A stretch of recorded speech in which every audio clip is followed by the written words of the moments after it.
Shalom semua. Udah bangun dengan keadaan yang baik. Haleluya. Terima kasih. Apakah sudah terlihat di layar Bapak Ibu Saudara? Ya, saya share screen sudah ya. Oke. Sekali lagi Shalom semua. Selamat pagi. Saya melihat wajah-wajah saudara yang penuh dengan sukacita. Haleluya. Saudara, pada pagi hari ini kita akan merenungkan firman Tuhan dengan tema tenang dekat Allah.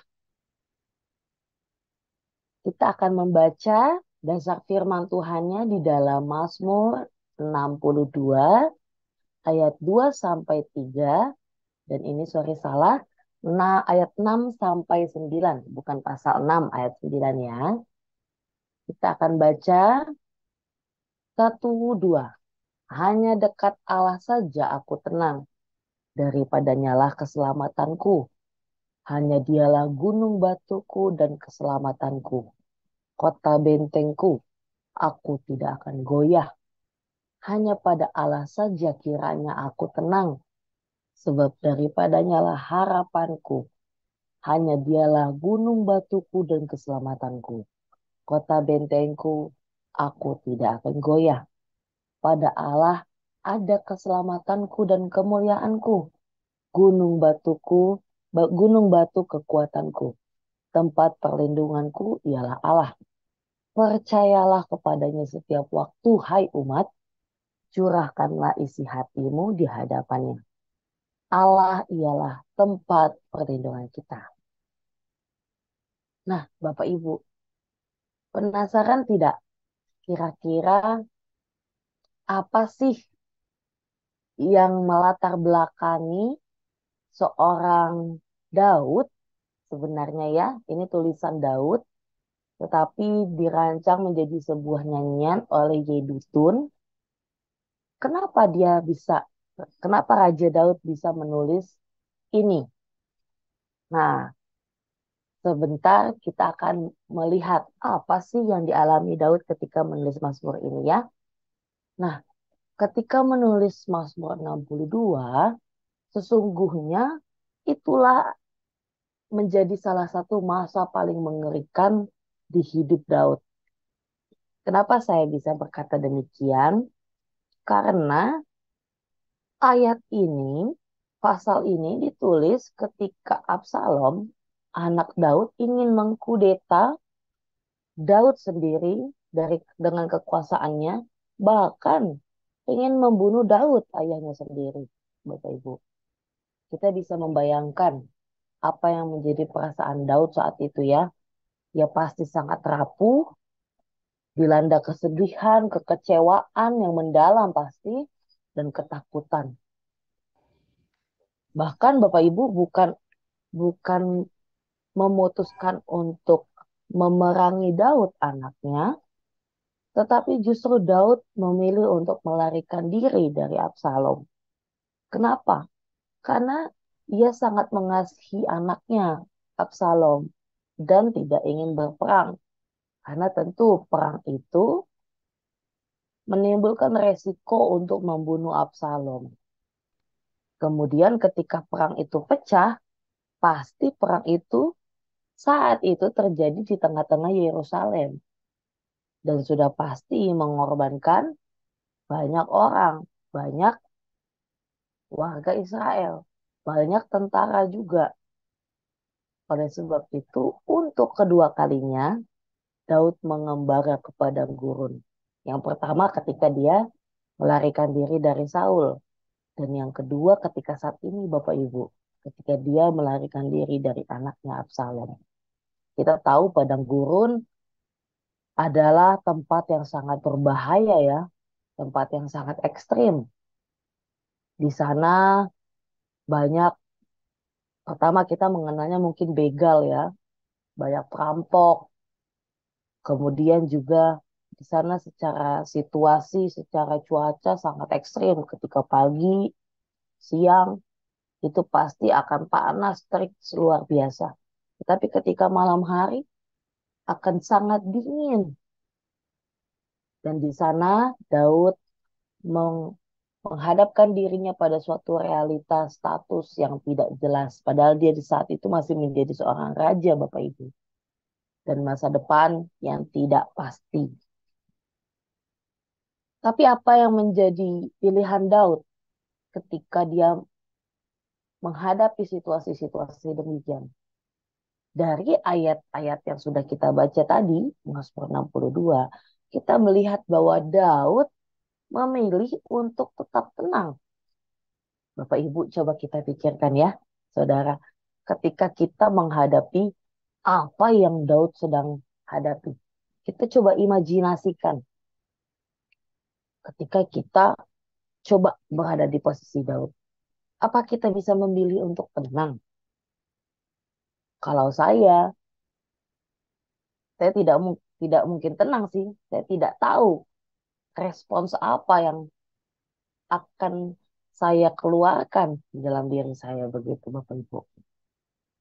Nah, kita akan melihat apa sih kuncinya Daud itu bisa tenang menghadapi situasi-situasi yang extraordinary, situasi-situasi yang luar biasa, yang tidak dialami oleh orang-orang biasa, tetapi dia bisa tenang.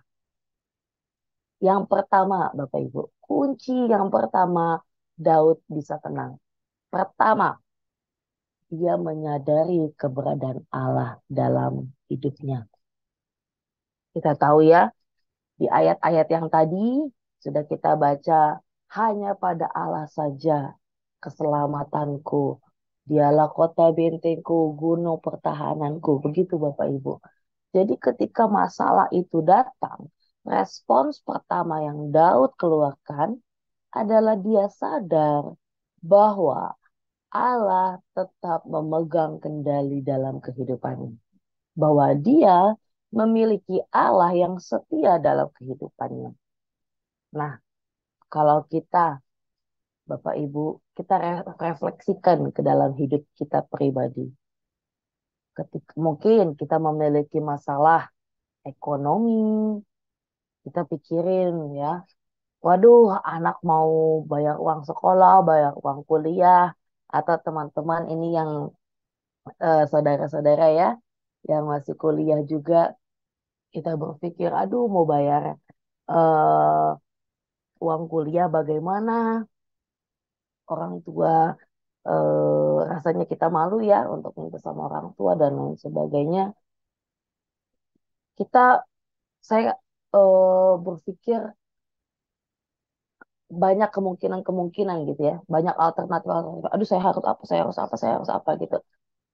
Kita lupa, seringkali kita lupa respons kita yang pertama itu harusnya mengingat keberadaan Tuhan di dalam hidup kita. Nah, di sini Daud mengajarkan kita, Bapak Ibu, untuk selalu yang pertama menyadari bahwa Tuhan hadir di dalam hidup kita. Bahwa Tuhan senantiasa setia dalam kehidupan kita. Amin. Nah, kemudian kita masuk lagi ke kunci yang kedua. Kunci yang kedua, Daud bisa tenang menghadapi keadaan yang begitu mengerikan adalah ia berharap kepada Allah, bukan manusia. Dasarnya adalah pada ayat yang mengatakan, hanya pada Allah saja kiranya aku tenang, daripadanya lah harapanku. Nah, Bapak Ibu, kalau misalnya kita melihat keadaan Daud tadi ya, dia masih jadi raja, tapi dia luntang-lantung di padang gurun, ya pasti sih itu situasi yang, aduh, kayaknya gimana ya, aku udah gak ada masa depan. Apalagi daerah kerajaan Yerusalem dan sekitarnya itu dikuasai sekarang oleh anaknya. Banyak tentaranya Daud sudah membelot begitu. Tetapi kok bisa ya Daud itu bisa berharap kepada, masih punya harapan gitu. Karena Daud selalu menaruh harapannya kepada Allah dan bukan manusia. Ketika kita berharap kepada manusia, pasti ujungnya adalah kekecewaan. Daud harusnya anaknya itu bisa diharapkan Bapak Ibu. Harusnya bisa menolong papanya. Tetapi ini justru mengkhianati papanya. Dan Daud memilih untuk tetap berharap kepada Allah. Nah, bagaimana dengan kita, Bapak Ibu? Apakah di dalam situasi-situasi kehidupan sehari-hari, pergumulan sehari-hari, jujur di dalam hati kita? Kita seringnya berharap kepada Allah atau berharap kepada manusia. Kita berharap kepada keluarga kita, berharap pada rekan-rekan kita, bakal berharap pada gereja. Ya sebenarnya sah-sah saja, tetapi seringkali ketika kita tidak menemukan realita yang sesuai dengan harapan kita, kita bisa kecewa Bapak Ibu. Tapi lain halnya dengan Allah. Nah, saya eh, seringkali melihat dua realita yang sering terjadi di dunia ini ya. Ketika kita meminta tolong kepada orang lain, ada dua kemungkinan. Pertama, orang mau nolong tapi nggak mampu, dia nggak punya kapabilitas untuk bantu kita. Atau option yang kedua, orang mau menolong, orang mampu menolong, tapi dia tidak mau, gitu loh. Nah, ini yang menjadi realitas sehingga kita harus selalu memusatkan harapan kita kepada Tuhan. Nah, kunci yang ketiga dan yang terakhir, bagaimana Daud bisa tenang menghadapi situasi yang begitu luar biasa dalam kehidupannya adalah menjadikan Allah sebagai sahabat. Di sini kita bisa melihat ya ayat firman Tuhannya di mana Daud berkata kepada setiap umat termasuk kepada kita saat ini. Percayalah kepadanya, maksudnya kepada Tuhan setiap waktu, hai umat. Curahkanlah isi hatimu di hadapannya. Bapak Ibu, Allah adalah tempat teraman bagi kita untuk mencurahkan hati. Dia seperti layanan servis, kita bilang mungkin terdengar seperti kurang ajar, tapi itu seperti realita Bapak Ibu. 7 kali 24 jam Tuhan itu selalu ada, menyediakan telinganya kepada setiap kita. Bahkan bukan hanya mendengarkan kita Bapak Ibu. Tuhan merasakan apa yang kita rasakan, bahkan justru lebih dalam. Ketika kita tersakiti, justru Tuhanlah pribadi yang mengalami kesakitan lebih dibanding kita. Dan Allah pasti memberikan jalan keluar. Amin. Nah, Bapak Ibu, jadi apa masalah Bapak Ibu saat ini? Apa pergumulan yang kita hadapi hari ini? Hari ini mungkin ada situasi-situasi tertentu yang perlu untuk kita hadapi dengan tenang. Yesaya juga di dalam tulisannya mengatakan dalam tinggal tenang dan percaya terletak kekuatannya.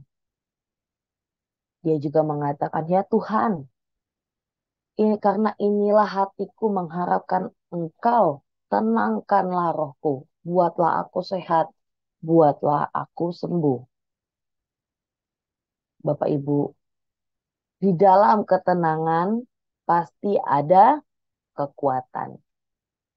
Ketenangan dalam diri seseorang mendatangkan kekuatan yang luar biasa. Orang yang tenang dapat kuat menghadapi persoalan apapun. Sebaliknya, ketika orang tidak tenang, pikirannya akan cenderung menuju ke arah yang negatif.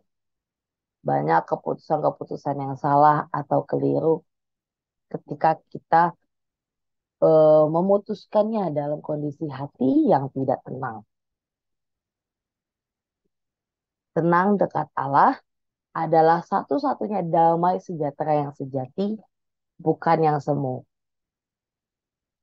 Oleh sebab itu, saya mau mengajak setiap kita untuk menghidupi 3 kunci tenang dekat Allah dalam menghadapi kehidupan ini. Pertama, Kita harus senantiasa menyadari keberadaan Allah dalam hidup kita. Dia adalah Allah yang memegang kendali dalam hidup kita. Amin. Dia Allah yang setia. Dan yang kedua, kita harus selalu mengharap, menaruh pengharapan kita kepada Tuhan, bukan kepada manusia. Dan yang terakhir, menjadikan Allah sebagai sahabat kita. Mazmur 62 menjadi sebuah pengalaman pribadi Daud bersama dengan Tuhan, dan seharusnya juga menjadi dasar bagi kita setiap orang percaya untuk hidup. Apapun yang terjadi hari ini, esok dan seterusnya, biarlah jiwa kita tunduk kepada Allah dan kita mengalami ketenangan di dalam Tuhan. Amin. Untuk menutup, saya ingin bersaksi sedikit. Hal yang begitu sebenarnya sederhana, Bapak Ibu. Tetapi saya melihat betapa ketenangan di dalam Tuhan itu berdampak luar biasa di dalam kehidupan ini. Suatu ketika, ini hal yang sangat sederhana ya Bapak Ibu.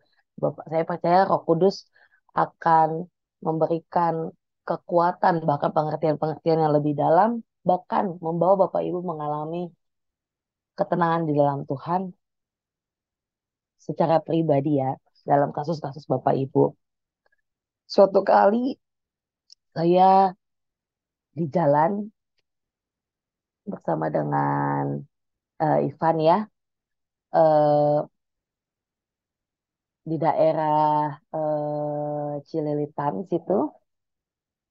Nah, kebetulan eh, karena saya mau ngasih uang ya ke ada kayak boneka-boneka mampang gitu. Saya kasih, saya buka kaca mobil, saya kasih uang gitu. Nah, tiba-tiba Bapak Ibu, itu kaca mobil gak bisa lagi diangkat. Itu sudah saya naikkan tombolnya ya, fiturnya itu tidak bisa naik Bapak Ibu. Waduh, sedangkan hari sudah mau malam, itu maghrib. Saya berpikir, aduh nanti nyamuk, eh, nanti juga gelap, masa kita masuk tol juga ini ya, dengan keadaan angin begitu. Nah, itu keadaannya di sana, Ivan juga sudah, waduh bagaimana ini, bagaimana kita terus berusaha gitu sampai akhirnya ada BT-BT-nya gitu ya.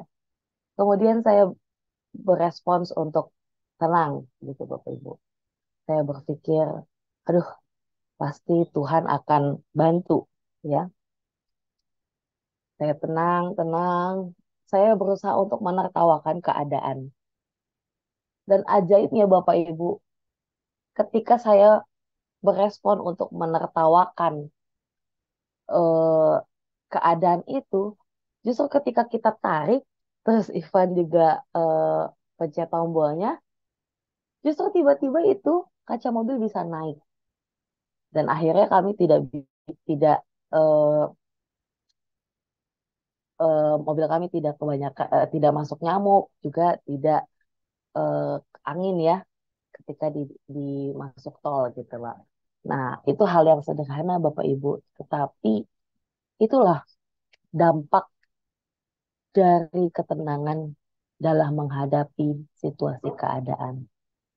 Nah, Bapak Ibu bisa merefleksikan secara pribadi eh, dalam situasi-situasi apa kita harus tenang bersama-sama dengan Tuhan. Kiranya firman ini menguatkan setiap kita dan saya percaya Roh Kudus terus menuntun kita, memimpin kita untuk mengalaminya dalam kehidupan sehari-hari. Amin. Tuhan Yesus memberkati. Saya serahkan kepada Sarni. Sorry, Intan.